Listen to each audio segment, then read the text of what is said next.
Then I started reading about Arjun, and the circumstance that he was in, for people that don't know, Arjun is in a battle. His family has tripped out. He's a wonderful archer. He's the best archer in the world. And his family trips out and take the kingdom. And they're like, you know, they snatch his wife and they're trying to disrobe his wife. And he's looking like, yo, what are y'all jokers doing? Like, and he comes home and he's like, and they seize the kingdom and he can't believe that they have done this. And he, you know, he's a warrior and, you know, he could get the kingdom back, you know, but these are his uncles and his brothers-in-laws and his teachers and people that he loved and trusted, and they took his kingdom.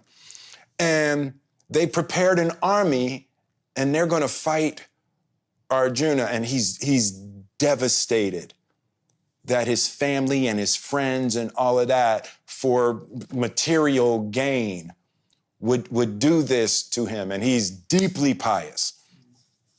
And they prepare an army, the greatest army that's ever been assembled, except that they don't know that God is driving Arjuna's chariot. Yeah. right. And they think they're going to tear through Arjuna, they're going to do all of this, but God is driving Arjuna's chariot, right? And even in that, you know, Arjun, he's like, how can me killing all of my family be the right answer, right? And on the other side of that, he's like, well, I'll just let them kill me. I'm not doing that. There's no version of me going into battle with them. I don't care how wrong they are. I don't care. And as I just got deeper and deeper into that story, it's like, I feel like that all the time, right? I feel like I'm in what Radhanath Swami referred to as a perplexing situation. Always. Always, right? That I feel stuck in a perplexing situation with people I love where there's not clean answers, right?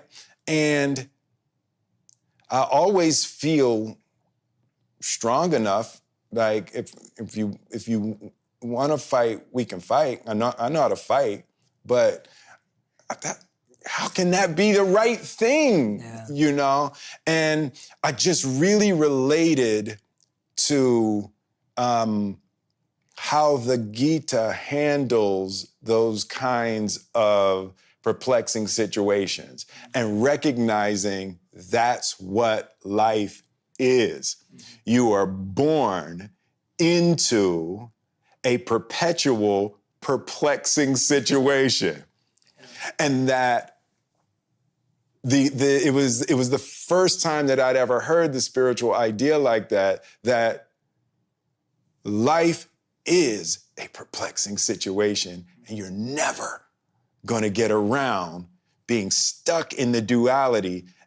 You have to elevate above the whole thing, you know? And the Christian concept about that I always heard and never understood fully. And my grandmother would say all the time, you got to let go and let God. Yeah. Right? Yeah. And it was like that. It just, you know, the Gita filled in that concept of what it really means. It doesn't mean don't do anything. Yeah. Yeah. Let go and let God doesn't mean don't do anything. Yeah. It means do your divine duty. Mm-hmm. Whatever that may be. And just for whatever reason, the study of the Gita at this particular point in my life really clarified a lot of ideas of how to move through a world where you almost can't do it right. Yeah.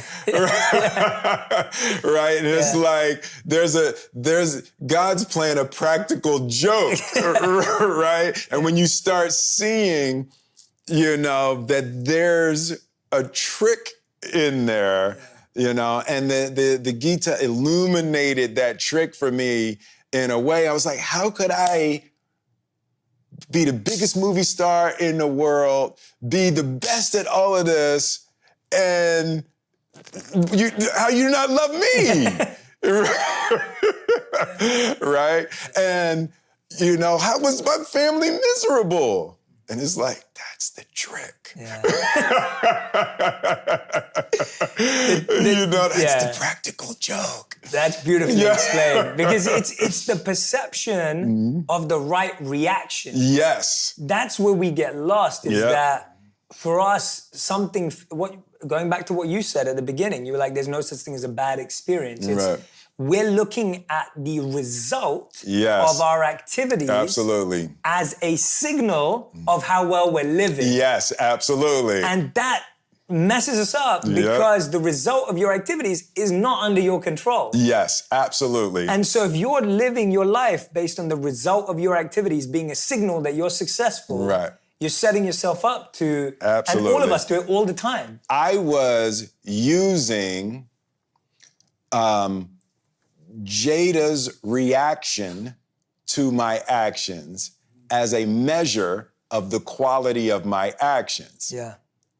And one thing has nothing to do with the other. Yeah, absolutely. Right? And that's not what we're taught, right? And the concept that someone's reaction to your behavior is theirs and your behavior is yours. And when you try to marry the two, when you try to use the